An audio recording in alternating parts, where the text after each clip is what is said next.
नमस्कार दोस्तों, मैं हूँ गरिमा और आप सुन रहे हैं मेरे साथ बुक ऑडियो पर जुलूस की भीड़, जिसे लिखा है भवदूष पांडे जी ने। शुरू करते हैं आज की अगली कहानी, जिसका नाम है जुलूस की भीड़। कितनी बार मना किया है कि आगे और किनारे पर मत रहा कर। हल्दी का लेप लगाते हुए गिरिजा बोली। चुनावी बरस है, कितने जुलूस, रैली और सभा में जाना है, और तू पैर तोड़वा आया। कल शाम को कांतीलाल आए थे, तुमको और नरेन दोनों को बुलाया है। परसों ही कोई रैली निकालनी है झंडे वाली, मोटर से घूमना है पूरे शहर में। कांतीलाल कह रहे थे कि योगेन और नरेन दोनों ही बहुत अच्छा मोटरसाइकिल चलाते हैं, चाहे जितना धीरे चलवा लो या तेज। विधवा गिरिजा एक बड़े शहर के एक बड़ी झुग्गी बस्ती में अपने दो बेटों योगेंद्र और नरेंद्र के साथ रहती थी। उच्चारण की समस्या से वह उन्हें योगेन और नरेन बुलाती थी। योगेन की उम्र करीब 20 साल तो नरेन की 18 साल थी। बेमुश्किल दोनों 8वीं तक पढ़ पाए थे। वह बचपन से ही अपने पिता के साथ साथ जुलूस और रैलियों में जाने लगी, क्योंकि रैलियों में उन्हें खाने पीने को खूब मिल जाता, जो उन्हें घर में दुर्लभ था। औद्योगिक शहरों में अमीरी और गरीबी का जबरदस्त कंट्रास्ट देखने को मिलता है। गगनचुंबी अट्टालिकाओं के साथ गंदी बस्तियां, महंगी कारों के साथ टूटी फूटी साइकिलें, सूट बूट के साथ मैले कुचैले कपड़े, सब कुछ दिखता है। उद्योग जहां एक तरफ उद्योगपति के लिए सोने के अंडे देते हैं, वहीं मजदूरों को कोयले की धूल फांकने को विवश करते हैं। अलग बात है कि यह बात मजदूर बहुत देर से समझते हैं। शोभू बिजली के एक कारखाने में ठेके पर काम करता था। धूल हो गए कोयले को ठिकाने लगाने का काम था। सुबह से देर शाम तक कमर तोड़ मेहनत, सुपरवाइजर की डांट और उसके बाद समय पर पूरा मेहनताना न मिलना शोभू के मन में दिहाड़ी मजदूरी के प्रति अरुचि पैदा करने के लिए काफी था। शोभू धीरे धीरे बिजली के कारखाने में जाना कम करने लगा था। जिस दिन कारखाना ना जाता, उस दिन बस्ती में ही इधर उधर बैठकी करता या फिर किसी समूह में बैठकर चिल्लम लगाता। लोकतंत्र में कोई लाख दावे कर ले, बिना जन आंदोलन के परिवर्तन संभव नहीं है। जन आंदोलन में जितनी अधिक जन भागीदारी हो, उसके सफल होने की संभावना उतनी ही ज्यादा रहती है। इस बात के वाकिफ हर सुधी जन है जो परिवर्तन चाहता है।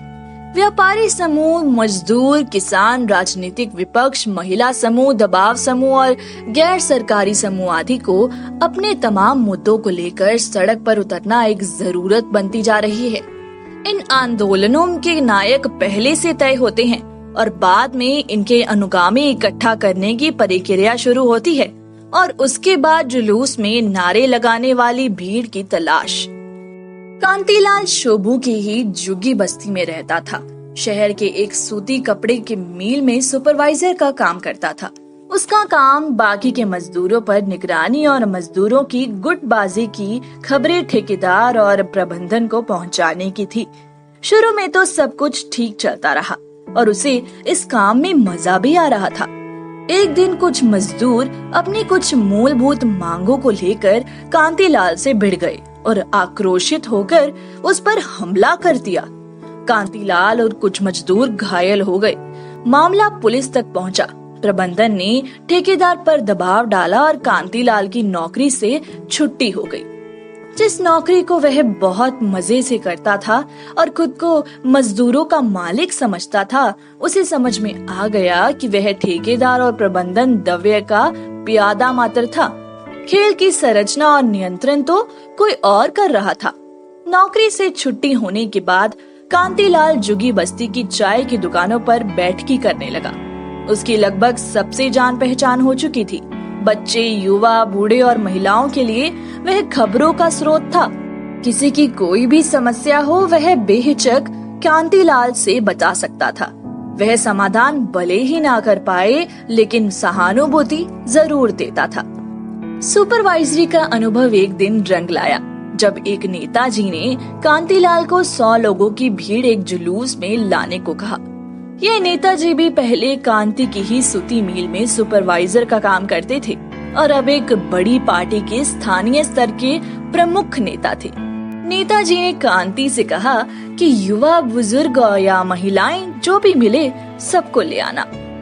लोगों को नगद दिहाड़ी, मजदूरी और खाना पीना सब कुछ मिलेगा और आपको 5 लोगों की मजदूरी के बराबर राशि और खाना पीना अलग से। कांतिलाल को यह डील सही लगी। इसमें ना ही किसी का हक भी नहीं मारा जा रहा था और किसी से कोई झगड़े का प्रश्न भी नहीं था। रविवार को जुलूस में जाना था, जो कांतिलाल ने एक दिन पहले अपनी बस्ती में सबको बता दिया था। कुतूहल, खुशी, संदेह और उत्साह जैसे भाव लोगों के मन में घर कर रहे थे। कोई पूछ रहा था कि क्या करना होगा, कोई खुश था कि खाना पीना भी मिलेगा, डर भी था कि कहीं पुलिस पकड़ तो नहीं लेगी। ऐसे ही कई डर सबके मन में सता रहे थे। किसी महिला ने पूछा कि क्या वो भी जा सकती है। कुछ बच्चों ने जिद किया कि वो भी साथ जाएंगे। कांतिलाल यह सब देखकर खुश था। उसे 100 से ज्यादा लोगों की हामी जो मिल चुकी थी। रविवार की छुट्टी के कारण कांतिलाल को मनचाही भीड़ मिल चुकी थी। शोभू अपनी पत्नी और 2 किशोरों के साथ जुलूस में शामिल होने के लिए तैयार था। सुबह सुबह बस्ती में मोटर आई, जिसमें भरकर सभी लोग दशहरा मैदान पहुँचे। नेताजी ने कुछ को एक एक झंडा तो कुछ को एक दफ्ती का टुकड़ा पकड़ा दिया, जिस पर कुछ नारे लिखे हुए थे। सबको समझा दिया गया कि नेताजी की बात को एक स्वर में जोर से दोहराना है। सभी को यह काम आसान लगा, उन लोगों को खासकर जो मशीनों के शोर में 10 से 12 घंटे खड़े होकर काम करते थे। कुछ दिनों की बेरोजगारी के बाद शोभू को जुलूस की भीड़ में शामिल होना बहुत रास आया। शोभू के लिए सबसे बड़ी और अच्छी बात यह थी कि उसे 4 लोगों के हिसाब से दिहाड़ी मिल रही थी, पत्नी और 2 बच्चों के शामिल होने की भी। बस्ती के बाकी मजदूरों का पहले दिन अनुभव तो सुखद रहा, लेकिन अनिश्चितता की चिंता के कारण जुलूस को पूर्णकालिक पेशा बनाने में हिचक थी। बेरोजगार शोभू के मन में ऐसा कोई दवंदव नहीं था। जरूरी नहीं कि हर जुलूस, रैली, सभा या बंद रविवार के दिन ही बुलाए जाए। शहर जितना बड़ा उतनी समस्याएं।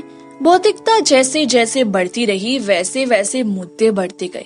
शहर के एक वर्ग की सुविधा दूसरे वर्ग के लिए मुद्दा देती रहती है। सरकार से नागरिकों को शिकायत की समस्या तो शाश्वत है ही। बस इसी बात पर तो विपक्ष की पूरी राजनीति टिकी रहती है। परिणाम आए दिन सरकार विरोधी जुलूस बड़े शहरों में होते रहते हैं। शोभू सपरिवार पूर्णकालिक जुलूस की भीड़ का हिस्सा बन चुका था।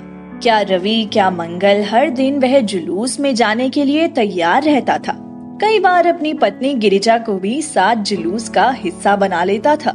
किसी भी राजनीतिक पार्टी का जुलूस हो, वह उसका मेंबर बनने को तैयार रहता। कभी पर्यावरण प्रेमी, कभी व्यापारी, कभी संविधान रक्षक नागरिक, तो कभी कारखाने का मजदूर। वह हर रोल में अपने आप को फिट कर लेता था। शोभू की जिंदगी एक पटरी पकड़ चुकी थी। हफ्ते में 3 से 4 दिन तो वह अलग अलग कार्यक्रमों में जाता ही था। यूं कहिए कि वह एक प्रोफेशनल प्रदर्शनकारी बन चुका था। महिला केंद्रित आंदोलनों में गिरिजा भी जाती थी, जैसे किसी राजनीतिक पार्टी का महिला मोर्चा के जुलूस में जाना हो, या महंगाई के खिलाफ किसी दल को सरकार के खिलाफ प्रदर्शन करवाना हुआ थी। शोभू और गिरिजा दोनों मिलकर ठीक ठाक कमा लेते थे। योगेन और नरेन भी बड़े हो रहे थे और पास के एक सरकारी स्कूल में जाने लगे थे। कई बार अगर बच्चे जिद करते थे तो शोभू उन्हें भी कभी कभी ले जाता था। एक दिन कांतिलाल देर शाम को शोभू के घर आया और बाहर बुलाकर ले गया। अगले दिन एक पार्टी का मुख्यमंत्री को काला झंडा दिखाने का प्लान था। यह प्लान वहां के स्थानीय नेता के आकस्मिक तरीके में बनाया था। कुछ पार्टी कार्यकर्ता, कुछ शोभू जैसे प्रोफेशनल प्रदर्शनकारी और कुछ स्थानीय इकाई के नेताओं को यह जिम्मेदारी दी गई थी। मुख्यमंत्री का काफिला ज्यों ही उद्घाटन स्थल पर बढ़ा, त्यों ही पार्टी समर्थकों का हुजूम उमड़ पड़ा। माला पहनाने वालों की भीड़ बढ़ने लगी। इसी दौरान विपक्षी खेमा भी काला झंडा लेकर मुख्यमंत्री के काफी पास चला गया। पक्ष और विपक्ष के कार्यकर्ताओं में झड़प होने लगी। यह देखकर मुख्यमंत्री के सुरक्षा व्यवस्था में लगे पुलिस ने लाठीचार्ज कर दी। पक्ष विपक्ष सबके प्रायोजित कार्यकर्ताओं को खूब चोट लगी। कुछ कार्यकर्ताओं का सिर भी फटा, जिसमें से शोभू भी एक था। राजनीतिक दल चाहे जो भी हो, उसका एकमात्र मकसद सत्ता है। जब विपक्ष के कुछ कार्यकर्ताओं को गंभीर चोटें आईं, तो उन्हें अस्पताल पहुंचाने की बजाय विपक्ष के नेता उनकी नुमाइश कराने लगे। अस्पताल पहुंचने में शोभू तथा कुछ अन्य प्रदर्शनकारियों को देर हो गई थी। उनके सिर से काफी खून बह चुका था। सरकारी अस्पताल और किसी के ध्यान न देने के कारण शोभू व एक दो और घायलों ने अस्पताल में ही दम तोड़ दिया। कांतिलाल अब पूरी तरीके से प्रोफेशनल रवैया अपना चुका था। जब पुलिस के लाठी बरस रही है तो भागो, वहाँ तमाशा देखने की क्या जरूरत। मैं थोड़ी जिम्मेदार हूँ तुम सबके लिए। मेरा काम तुम्हें जुलूस में ले जाना और शाम को तुम्हें उसका मेहनताना दिलवाना, ना इससे ज्यादा कुछ और ना ही इससे कम कुछ। ऐसे ही कुछ दृढ़ विचारों के साथ कांतिलाल शोभू के घर जाता है और उसकी घरवाली गिरिजा से उसकी मौत की खबर तो देता है, लेकिन कारण गलत बताता है। चलती मोटर में चढ़ने के प्रयास में गिरने से सिर फटने से मौत। कांतिलाल गिरिजा को डांडस बताता है और चंद हजार रुपए करुणा राशि के रूप में थमाकर अपने कर्तव्य की इच्छा कर लेता है। गरीब की जिंदगी में गरीबी से बढ़कर कोई विपदा नहीं होती है। कहा जाता है कि दुख सुख भारी भारी से आते जाते हैं, लेकिन गरीबों के दुख तो मानो कई कल्प तक चलते ही रहते हैं। गरीबों के लिए अमीर होना तो सपना है, बस थोड़ी सी गरीबी हट जाए, यही उनके लिए सांत्वना की बात है। शोभू इन प्रदर्शनों से ठीक ठाक कमा ले रहा था, जिससे उसके घर की जीविका चल रही थी। उसका साया सिर से उठना गिरिजा पर पहाड़ टूटने से कम नहीं था। विधवा गिरिजा की हालत ऐसी हो गई थी कि मानो उसके घर की छत कोई बवंडर एकाएक उड़ा ले गया हो। गरीब रोजी रोटी में इतना ज्यादा उलझा रहता है कि उसे अपनों के चले जाने का ठीक से मातम मनाने के लिए भी समय नहीं मिलता है। अब शोभू के जाने के दुख से कहीं ज्यादा समस्या जीविका पर आई संकट से था। योगेन और नरेन में गिरिजा को आशा दिखी।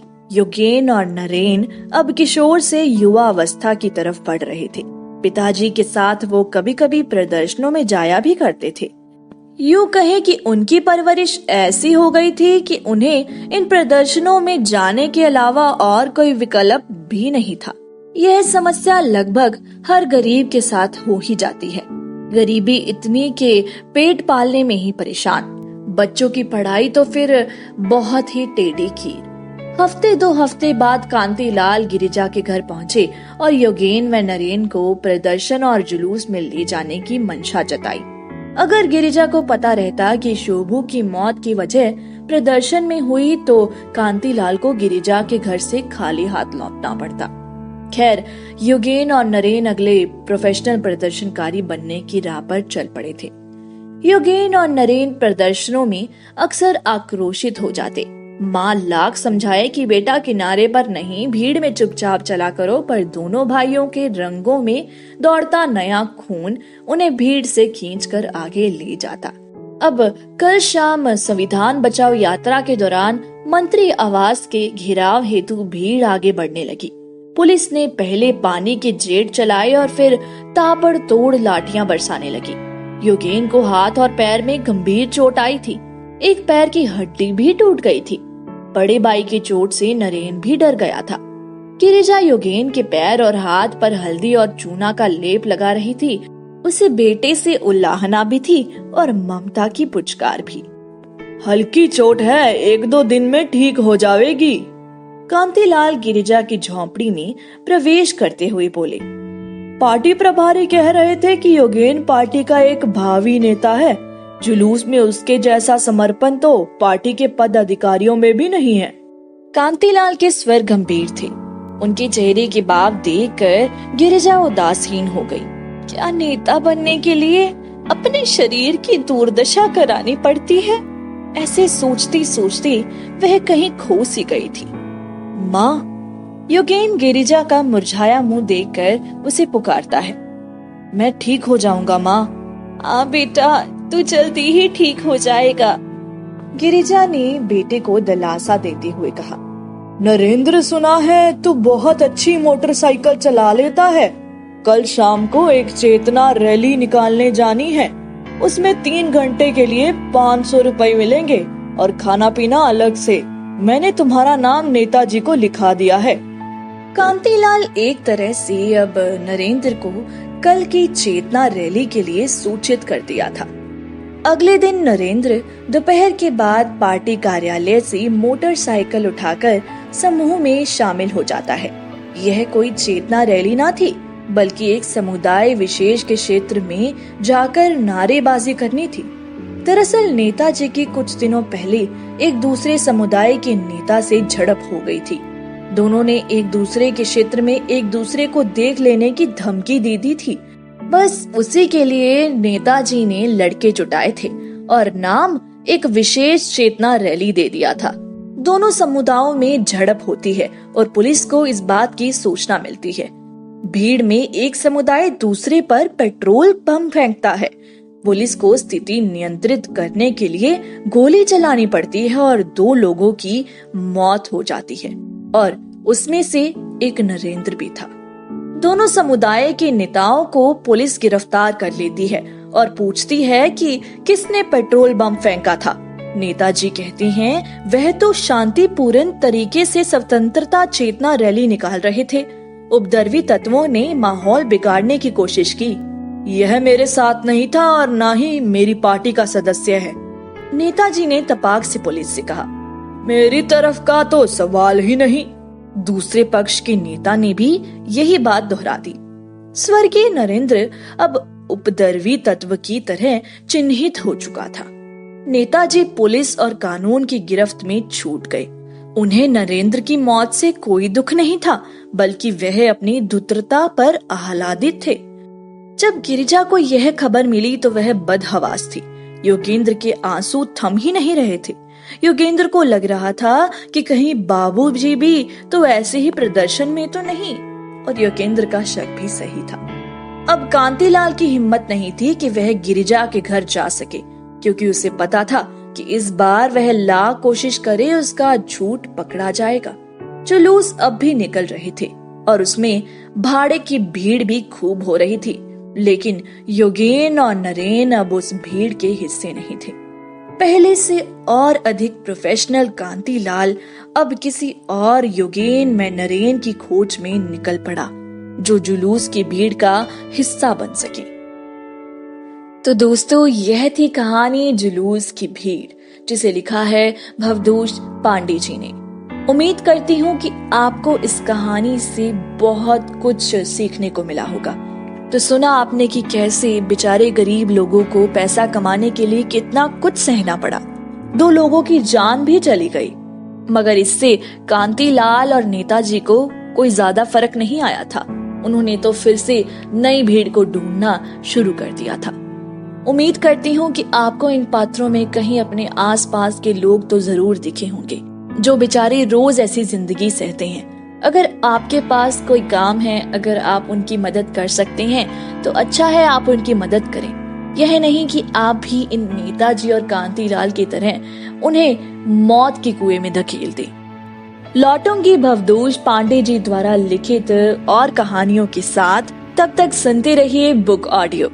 धन्यवाद।